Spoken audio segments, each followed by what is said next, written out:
ఈ 5 సంవత్సరాలుగా ఒక ప్రధాన అర్చకుడిగా, వంశపారంపర్య ప్రధాన అర్చకుడిగా,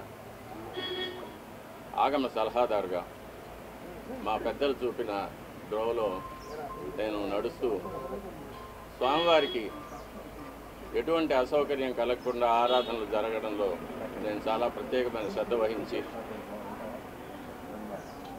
ఏదైనా అపచారం జరిగినప్పుడు అది అధికారుల దృష్టికి తీసుకువెళ్ళి దానిని సరిచేయడానికి వాళ్లకు సరైన సలహాలు ఇచ్చి స్వామివారిని ప్రసన్నం చేసుకోవడం కోసం ఎంతో ప్రయత్నం చేశాను. మనకు అన్నం పెట్టే దేవుడికి మనం శుచిగా, శుభ్రంగా, తాజాగా ప్రసాదాలు తయారు చేసి స్వామివారికి నివేదన చేయడం అనేది మనం భక్తులు ఎన్నో జన్మల్లో చేసుకున్న మహాపుణ్యం. కానీ అందులోనే కల్తీలు జరగడం, స్వామివారికి సరైన వేళల్లో సరైన పరిమాణాల్లో స్వామివారికి నైవేద్యం కాకపోవడం అనేది చాలా విచారకరమైన విషయం. అందులోనూ ఆగమశాస్త్ర ప్రకారంగా ఆవుకు ఆగమ కార్యక్రమాల్లో ఎంతో విలువైన స్థానం ఉంది. గోక్షీరం కానీ, ఆవు పాలతో స్వామివారికి అభిషేకం జరుగుతుంది. సుప్రభాతంలో ఏకాంత సేవలో నివేదన జరుగుతుంది. ఆవు పెరుగుతో స్వామివారికి దధ్యోదనం మొదలైన ప్రసాదాలు తయారు చేసి నైవేద్యం పెడతాము. ఉత్సవాల అభిషేకాల్లో గోదధ్యి వాడుతాము. గోఘృతం అనేది స్వామివారికి నైవేద్యాల్లో, అన్నప్రసాదాల్లో, పణ్యారాలనే లడ్డు, వడ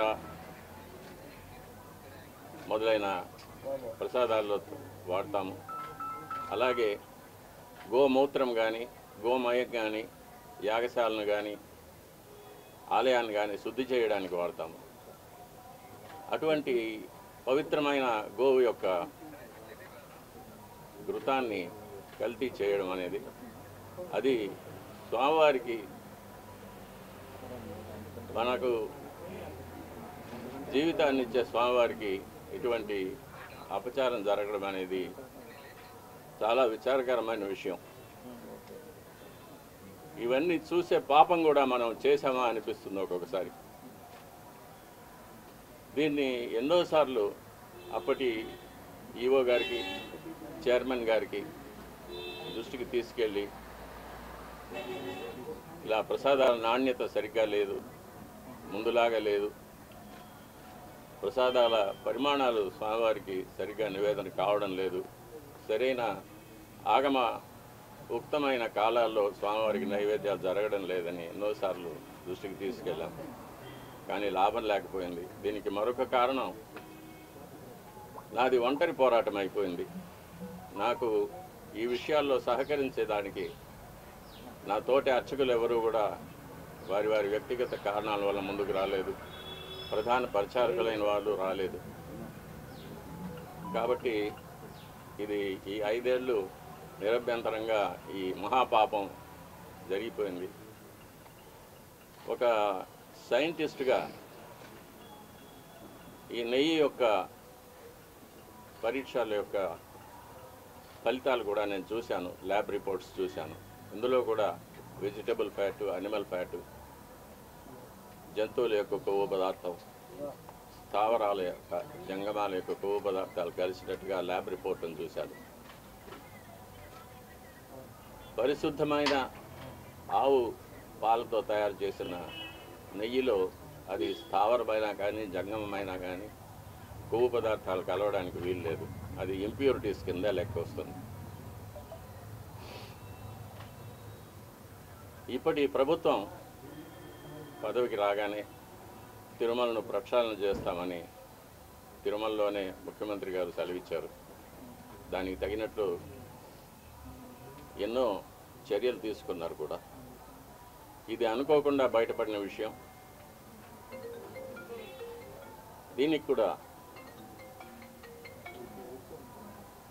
పరిహారంగా కర్ణాటక డైరీ నుంచి నందిని మార్కు నెయ్యిని, శుద్ధమైన ఆవు నెయ్యిని మళ్ళీ కొని స్వామివారికి ప్రసాదాలు తయారు చేయించడానికి ప్రభుత్వం నిర్ణయం తీసుకుంది. చాలా హర్షణీయమైన విషయం.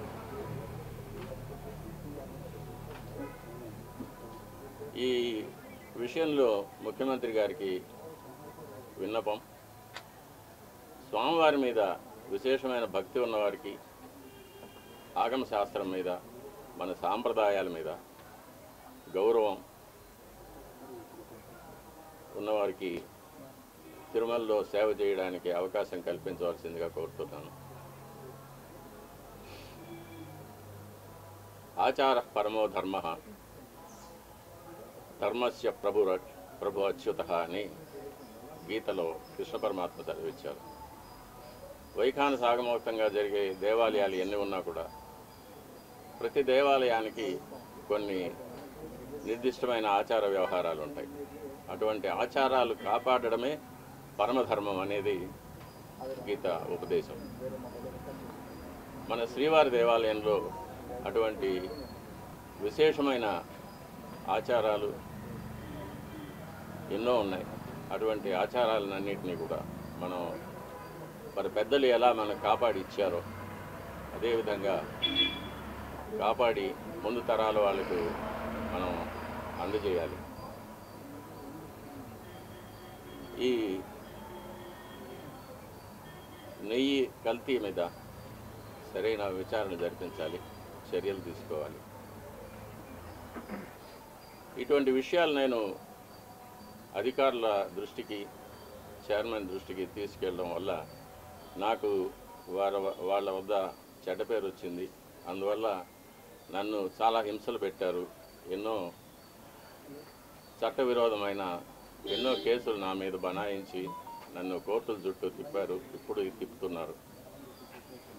వీటన్నిటిని కూడా ముఖ్యమంత్రి గారు గమనించి సరిచేయవలసిందిగా కోరుతున్నాను.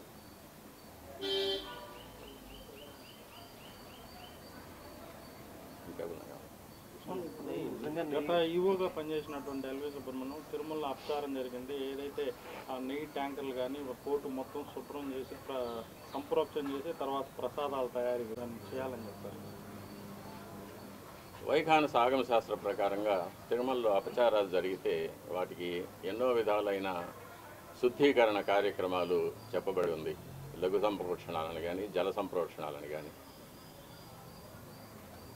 పూర్తిగా పుణ్యావాచనం మాత్రం చేయడం కానీ, లేక మహాసంప్రోక్షణలు చేయడం కానీ, ఆయా అపచారాల యొక్క పరిమితిని బట్టి, ఆయా అపచారాల యొక్క లక్షణాలని బట్టి దాన్ని ఆగమ శాస్త్రం నిర్ణయిస్తుంది. దీనికి మనం ఆగమ శాస్త్ర నిపుణుల వద్ద అభిప్రాయం తీసుకోవాల్సి ఉంటుంది. కానీ ఇప్పుడు ఉన్న ఆగమ సలహాదారుల కమిటీ అనేది పూర్తిగా తిరుమల తిరుపతి దేవస్థానం ఉద్యోగులతో కూర్చబడింది కాబట్టి వారికి ఒక స్వతంత్రమైన అభిప్రాయం ఇచ్చే ధైర్యం లేదు. కాబట్టి దీన్ని బయటి రాష్ట్రాల నుంచి కానీ, మన రాష్ట్రంలోని వివిధ దేవాలయాల నుంచి కానీ వైఖాన సాగమ శాస్త్రంలో సరైన అనుభవం, విద్య ఉన్న వారి చేత మనం వారితో సంప్రదించి మనం దీనికి శుద్ధీకరణ చర్యలు చేపట్టవలసిన అవసరం ఎంతైనా ఉంది. స్వామి, ఇది నెయ్యి టెస్ట్కి పంపించింది జూలై 17. జూలైలో వచ్చిన నెయ్యిని టెస్ట్కి పంపించారు. అప్పటికి ప్రభుత్వం కూడా మారిపోయింది. ఇప్పుడున్న ప్రభుత్వం ఉంది. అప్పుడు వచ్చిన నెయ్యిని టెస్ట్కి పంపించారు. దీనికి సంబంధించి మీరు ఏమంటారు? అది నాకు ఆ వివరాలన్నీ తెలీదు. నేను చూసిన ల్యాబ్ రిపోర్ట్ దాని మీద వచ్చిన వార్తల మీద నేను స్పందిస్తున్నాను. కానీ రిఫరెన్స్ నెంబర్లు కూడా 2 రకాలుగా ఉన్నాయి. రెండింటి కూడా పోలిక లేదని చెప్తున్నారు. దీని ఏమైనా మీరు గుర్తించారా? టీటీడీ అఫీషియల్తో ఏమైనా మాట్లాడారు? ఎవరు ఏ ప్రభుత్వం అయినా కానీ, ఏ అధికారి అయినా కానీ స్వామివారికి ఆగమోక్తంగా జరగవలసిన కార్యక్రమాలు, పూజలు, అభిషేకాలు, అలంకారాలు, ఆరగింపులు ఇవన్నీ కూడా శాస్త్రోక్తంగా జరిపే వరకు ఎటువంటి విమర్శలు ఉండవు, భక్తులకు ఎటువంటి బాధ ఉండదు. కాబట్టి ఎవరు వచ్చినా కూడా స్వామివారు మనకందరికీ అధికారి అని, స్వామివారిని తృప్తిపరచడం వల్ల మనమందరం క్షేమంగా ఉంటామనే ఒక నమ్మకంతో మన సనాతన ధర్మం మీద ఉన్న నమ్మకంతో మనం నడుచుకుంటే అందరూ క్షేమంగా ఉంటాము. ఇందులో ప్రభుత్వం ఈ ప్రభుత్వము ఆ ప్రభుత్వం అనేదో లేకపోతే దీనివల్ల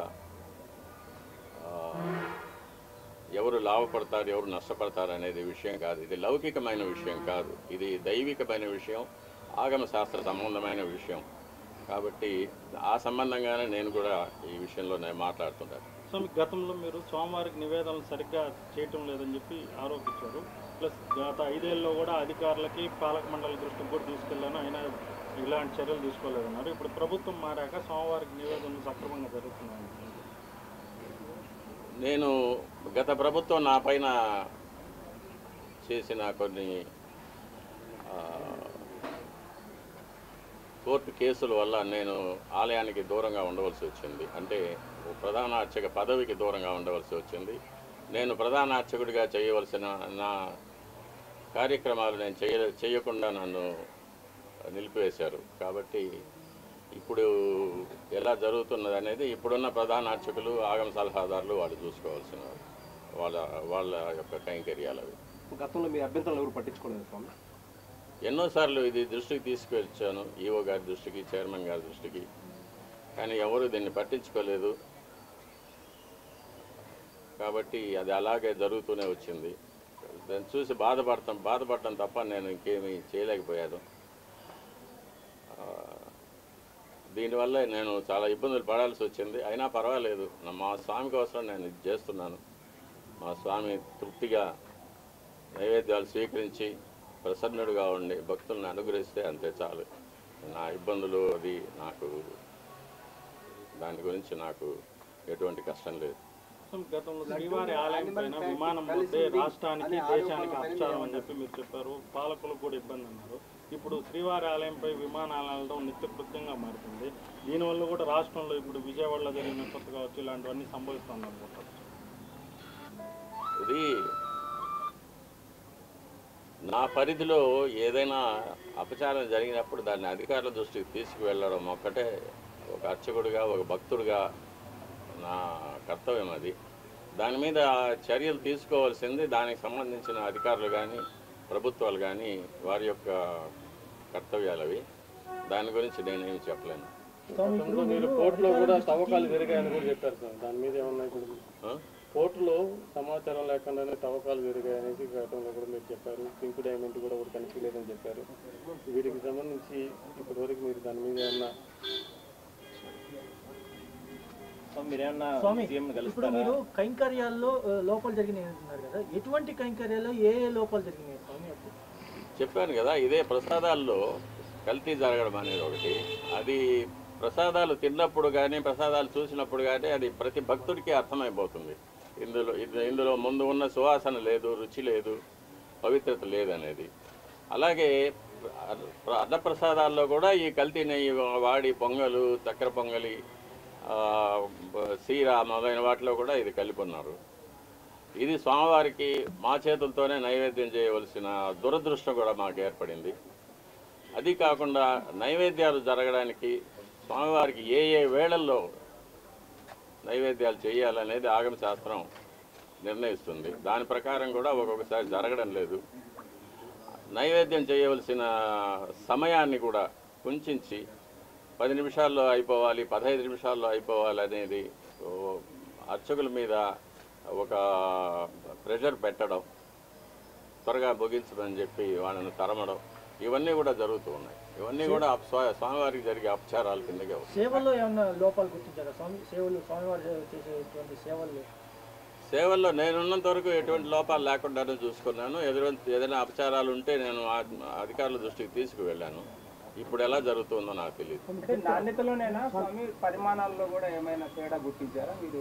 పరిమాణాల్లో కూడా మనం కోవిడ్ వచ్చినప్పుడు దాన్ని సగానికి సగం తగ్గించాము, వినియోగం తక్కువ, భక్తులు లేరని చెప్పి. అది కూడా ఒక తప్పే. అప్పుడు కూడా నేను అబ్జెక్ట్ చేశాను. స్వామివారికి ఎంత పరిమాణంలో ప్రసాదాలు తయారు చేసి నైవేద్యం పెట్టాలనేది ఆగమ శాస్త్రం నిర్ణయిస్తుంది. స్వామివారి యొక్క పరిమాణాన్ని బట్టి, దేవాలయం యొక్క పరిమాణాన్ని బట్టి ఇంత ప్రసాదం స్వామివారికి నైవేద్యం చేయాలనేది ఆగమ శాస్త్రం నిర్ణయిస్తుంది. దాన్ని దిట్టం అంటారు. ఆ దిట్టం ప్రకారమే చేయాలి. దానికన్నా ఎక్కువ చేయడానికి ఎటువంటి అభ్యంతరాలు ఉండవు, కానీ చేయవలసిన దానికన్నా తక్కువ చేస్తే మట్టుకు అది అపచారం అవుతుంది. అది మొన్నటి వరకు కూడా అలాగే జరుగుతూ వచ్చింది. దాన్ని చాలాసార్లు నేను అధికారుల దృష్టికి తీసుకెళ్ళాను. ఈఓ గారు దాని మీద స్పందించలేదు. అది అలాగే జరుగుతూనే ఉండింది. ఇప్పుడు ప్రభుత్వం స్పందించి స్వామివారికి ప్రసాదాలు అనేకంగా తయారు చేసి, నాకు తెలిసినంత వరకు మేము కైంకర్యం చేసేటప్పుడు గరుడ సేవ నాడు బంగారు వాకిలి వరకు సుమారుగా ఒక 100 గంగాళాలు ప్రసాదం నైవేద్యం పెట్టేవాళ్ళం. కాబట్టి దానికి అప్పర్ లిమిట్ అనేది లేదు. ఇంతకన్నా ఎక్కువ చేయకూడదు అనేది ఎప్పుడు లేదు. కానీ తక్కువ చేయడం మట్టుకు అపచారం అవుతుంది. దాన్ని ప్రభుత్వం దృష్టికి తీసుకెళ్తున్నాము. అది దిట్టం ప్రకారం స్వామివారికి ఏ వేళలో ఎంత ప్రసాదం నైవేద్యం చేయాలనేది దాన్ని తయారు చేసి శుచిగా, శుభ్రంగా, తాజాగా తయారు చేసి స్వామివారికి నైవేద్యం పెడితే స్వామి ఎప్పుడు ప్రసన్నులు అవుతారో అప్పుడు భక్తులకు అందరికీ కూడా మంచి జరుగుతుంది. రాష్ట్రము, దేశం సుభిక్షంగా ఉంటుంది. ఎట్లాగైతే సూర్యుడు తన కిరణాలతో నీటిని ఆవిరిగా తీసుకొని ఒక వర్షంగా మనకి ఇస్తాడో, అలాగే మనం నైవేద్యం పెట్టే ప్రసాదాల నుంచి సారాన్ని భగవంతుడు గ్రహించి మనకు అనుగ్రహంగా వరాలుగా ఇస్తారని చెప్పేది ఆగమ శాస్త్రంలో చెప్పబడిన సమాచారం అది. కాబట్టి మనం పూర్తి నమ్మకంతో భగవంతుడు అక్కడ ఏం చేసి ఉన్నారు, ఆయనకు మనం భక్తితో నైవేద్యం పెడుతున్నాము, ఇది మన అదృష్టమని తలుచుకుంటూ స్వామివారికి మనం నైవేద్యం పెట్టినప్పుడు స్వామివారు తప్పకుండా స్వీకరిస్తారు. స్వామివారు ఎప్పుడు ప్రసన్నం అవుతారో మనకందరికీ కూడా మంచి జరుగుతుంది. రాష్ట్రం సుభిక్షంగా ఉంటుంది. ఇటువంటి అవాంతరాలు, అతివృష్టి, అనావృష్టి, కరువు, కాటకాలు, యుద్ధ భయం, చోర భయం, రోగ భయం ఇవన్నీ లేకుండా దేశం క్షేమంగా ఉంటుంది. అంటే పదార్థాల్లో కూడా ఏమైనా తగ్గినాయా? మార్పు చేశారు స్వామివారికి సమర్పించే నైవేద్యాలు కైంకర్యాల సమయంలో? అదే దిట్టం తగ్గించారు. పరిమాణమే కాకుండా ఆర్గానిక్ ఫుడ్ సంబంధించి వచ్చింది సార్. ఆర్గానిక్ ప్రసాదాలు, ఆర్గానిక్ ఫుడ్ అనేది, తర్వాత మిల్లెట్స్, తృణధాన్యాలు స్వామివారికి నైవేద్యం పెట్టాలనేది కూడా 5 సంవత్సరాల ముందు మొదట నా దగ్గరికే వచ్చింది ఆ ఇష్యూ. అతను తయారు చేసి అతను పండించే అతనే నా దగ్గరికి వచ్చాడు, ఇవి స్వామివారికి నైవేద్యం పెట్టాలంటే నేను చెప్పాను, అయ్యా 100 సంవత్సరాలుగా వస్తున్న ఆచారాన్ని మార్చడానికి వీలు లేదు. అందులో స్వామివారికి బెస్ట్ ఆఫ్ ద బెస్ట్, ఉత్తమోత్తమైనది అది బియ్యం కానీ, నెయ్యి కానీ, బెల్లం కానీ, జీడిపప్పులు కానీ, బాదం పప్పులు కానీ ఏవైనా సరే మనం ఉత్తమోత్తమైనవి తయారు చేసి స్వామివారికి నైవేద్యం చేయాలి. ఇటువంటి స్వామివారి మీద ఒక ఎక్స్పెరిమెంట్ చేయడము, స్వామివారికి తృణధాన్యాలు నైవేద్యం పెట్టడము, స్వామివారికి ఆర్గానిక్ ఫుడ్ నైవేద్యం పెట్టడం అనేది శాస్త్రం ఒప్పుకోదు. ఇది అందుకే ఆచార పరమో ధర్మ అన్నారు. ఆచారం ఎలా వస్తూ ఉందో దాన్ని మనం కాపాడి దాని ప్రకారమే మనం నడుచుకోవాలి. కాబట్టి ఈ మార్పుకు నేను ఒప్పుకొని చెప్పాను అప్పుడే.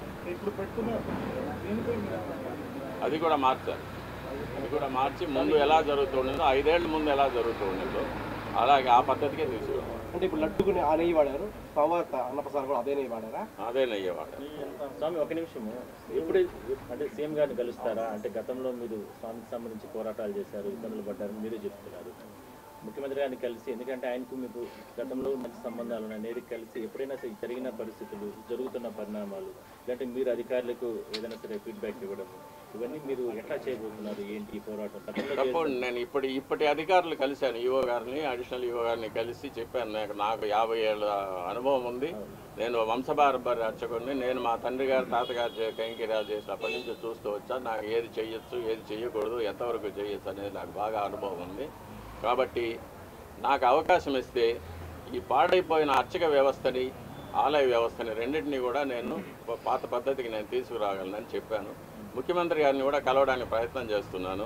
ముఖ్యమంత్రి గారిని కూడా కలిసి నేను ముందుగా వారు ప్రభుత్వానికి రావడానికి శుభాకాంక్షలు చెప్పిన తర్వాత, ఇలా ఆలయంలో ఇలా జరిగింది 5 ఏళ్ళుగా ఇటువంటి, అంటే కొన్ని విషయాలు ఎవరికి తెలియదు కూడా, అటువంటి విషయాలు కొన్ని అపచారాలు జరిగినవన్నీ కూడా చెప్పి వీటిని సరిదిద్దడానికి నాకు ఒక అవకాశం ఇవ్వాల్సిందని చెప్పి రిక్వెస్ట్ చేస్తాను. తప్పకుండా ముఖ్యమంత్రి గారు దీన్ని పరిశీలిస్తారనే నమ్మకం నాకు. మీరు 50 ఏళ్ళుగా పనిచేస్తున్నారని చెప్పారు స్వామి, ఇంతవరకు ఇటువంటి ఘటనలు ఇప్పుడు చోటు చేసుకున్నారా?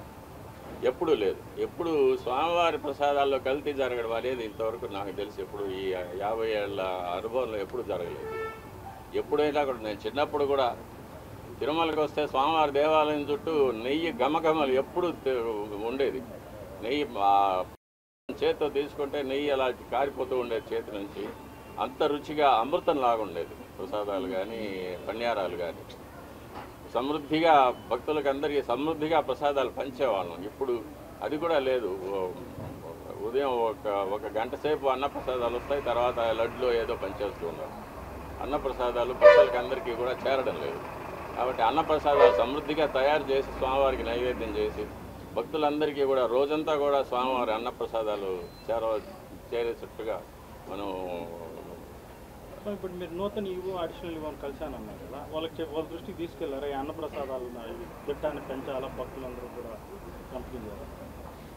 అన్నప్రసాదాల విషయంలో కొలతలు తగ్గిపోయాయని చెప్పాను. చేసే సమయాలు మార్చేశారు ఇష్టంగా, ఆగమ శాస్త్ర ప్రకారంగా జరగడం లేదనేది చెప్పాను నేను. అవి కూడా సో మీకు గత కొంతకాలంగా స్వామివారి సేవకు దూరంగా ఉన్నారు, తిరిగి స్వామివారి సేవకు ఎప్పుడు వస్తారు అనుకుంటున్నారు? అలాంటి అవకాశం ఉందని? అది నా మీద బలాయించిన అబద్ధపు కేసులు ఈ ప్రభుత్వం కనుక తీసివేస్తే నేను స్వామివారి కైంకర్యానికి తప్పకుండా వస్తాను.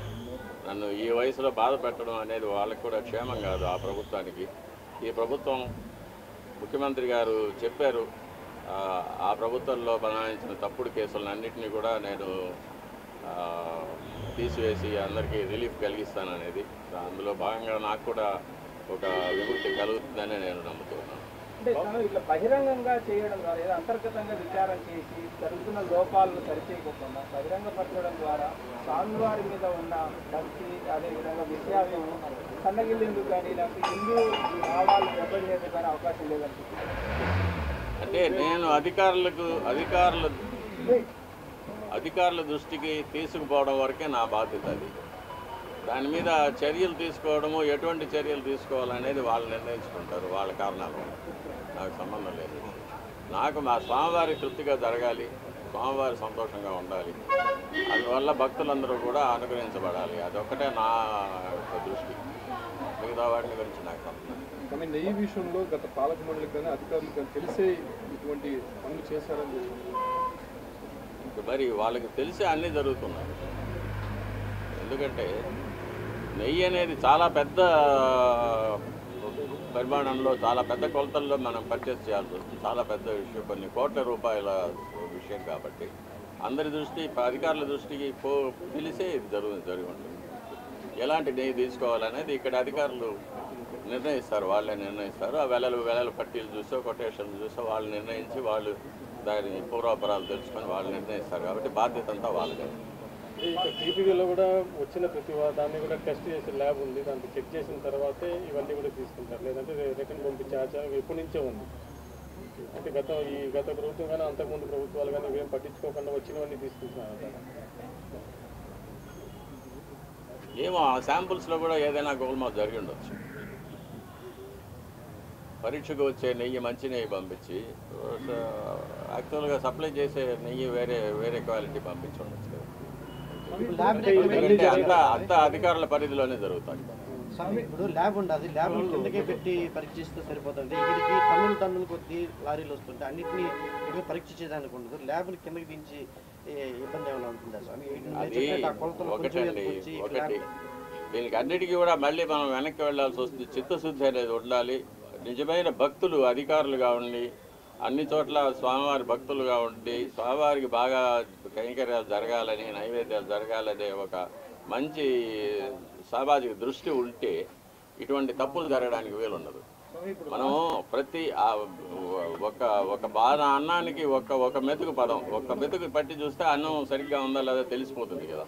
అలాగే శాంపుల్స్ నేను ల్యాబ్లో చేశాను కదా, పిహెచ్డి ల్యాబ్లోనే చేశాను. శాంపుల్స్ అంటే ప్రతి 10 లీటర్ల ద్రవం ఉంటే 10 లీటర్ల ద్రవాన్ని టెస్ట్ చేయలేం కదా. ఒక 1 ml 2 ml తీసుకొని టెస్ట్ చేసుకుంటాం, దాన్నే మనం ఆపాదించుకుంటాం. కాబట్టి ఆ టెస్ట్ చేసే దాంతో ఒక నిబద్ధత ఉండాలి, నియంత్రణ ఉండాలి.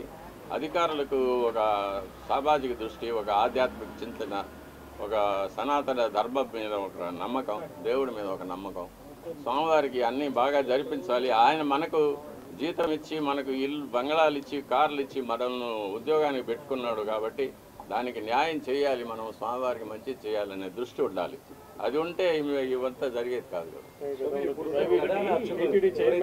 వాళ్ళు ఈ ప్రసాదాల మీద ఏమైనా స్పందించారా, లేకపోతే ఇటాటివి ఏమైనా మీ దృష్టి కూడా వచ్చారు? ఈ ప్రసాదాలు నా దృష్టికి వచ్చింది, నేను అధికారుల దృష్టికి తీసుకెళ్ళాను, కానీ వీళ్ళెవరూ నాకు సహకరించలేదు. అంటే ఈ రిపోర్ట్ వచ్చింది కాబట్టి మీరు స్పందించారు. ఇప్పుడు అది ఇంతకుముందు నుంచి మీకు 5 ఏళ్ళ నుంచి కూడా నాణ్యత తగ్గిందని మీకు తెలుస్తా ఉంది, కానీ చెప్పలేకపోవడం. ఈ రిపోర్ట్ చెప్పాను, నేను దృష్టికి తీసుకెళ్ళాను, ఈఓ గారికి చైర్మన్ గారికి దృష్టికి తీసుకెళ్ళి చెప్పాను దానికి మెకానిజం కూడా టీటీడీ అవుతుంది. కేవలం నెయ్యి మాత్రమే కల్తీ ఏమని చెప్పేసి అనుకుంటున్నారా? అన్ని వస్తువులు సరైన తనిఖీ లేదు. ఇంతకుముందు రిపోర్ట్లో జీడిపప్పు కూడా పురుగులు పట్టింది వచ్చిందని దాన్ని రిజెక్ట్ చేసి ఉన్నారు. శనగపప్పు అన్నిట్లోనూ కల్తీ వస్తుంది, కల్తీ వచ్చింది, రిపోర్ట్లు ఉన్నాయి.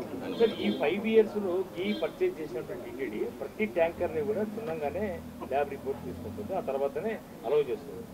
మరి ఇప్పటి వరకు అన్ని రిపోర్ట్లు కూడా అనిమల్ ఫ్యాట్ ఉన్నట్టుగానో వెజిటబుల్ ఫ్యాట్ ఉన్నట్టుగాను ఈ అన్ని రిపోర్ట్లు బయట పెట్టాలని ఎవరైనా డిమాండ్ చేస్తున్నారా? లేదంటే ఇప్పటి వరకు అఫీషియల్స్ ఎవరు పరిధి కాదు అది. ఇప్పటి వరకు కూడా ఎవరు అఫీషియల్స్ స్పందించకపోవడాన్ని ఏ విధంగా చూస్తారు? అది నా పరిధి కాదు. నేను చూసింది చెప్పాను. 5 ఏళ్ళుగా దాని మీద నేను పోరాటం చేస్తూనే ఉన్నాను, కానీ ఎవరు దాని మీద స్పందించలేదు. ఇప్పుడు బయట వచ్చింది కాబట్టి దాని మీద అందరూ స్పందిస్తూ ఉన్నారు, అందరూ మాట్లాడుతూ ఉన్నారు. ఇది చాలా రోజులుగా జరుగుతుంది. ప్రసాదాల నాణ్యత కానీ, ప్రసాదాల పరిమాణంలో కానీ, ప్రసాదాల యొక్క కాల వ్యవధుల్లో కానీ అపచారాలు జరుగుతుందనేది నేను ఎప్పటి నుంచో చెప్తూ ఉన్నాను, ఇప్పుడే కాదు. కానీ మీరు మొదట్లో చెప్పారు గోమాతని ఇండియాలో బాగా పూజిస్తారు, దానివల్ల కానీ ఇండియాలో మోస్ట్ మీట్ అనేది ఫస్ట్ ఎక్స్పోర్ట్లో నెంబర్ 1 ఉంది. మీరు ఎలా స్పందిస్తారు? అది నా సబ్జెక్ట్ కాదు, నేను మాట్లాడవలసింది కాదు.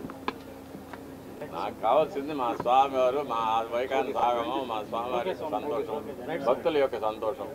అది తప్ప నాకు లోకేష్ వచ్చినాడు, పవన్ కళ్యాణ్ గారు కూడా ఏమైనా కలుస్తారా ఏంటి? లోకేష్ బాబు వచ్చినారు తిరుపతి, ఏమైనా ఇవాళ కలుస్తారా, లేదా పవన్ కళ్యాణ్ ఏమైనా కలవబోతున్నారు?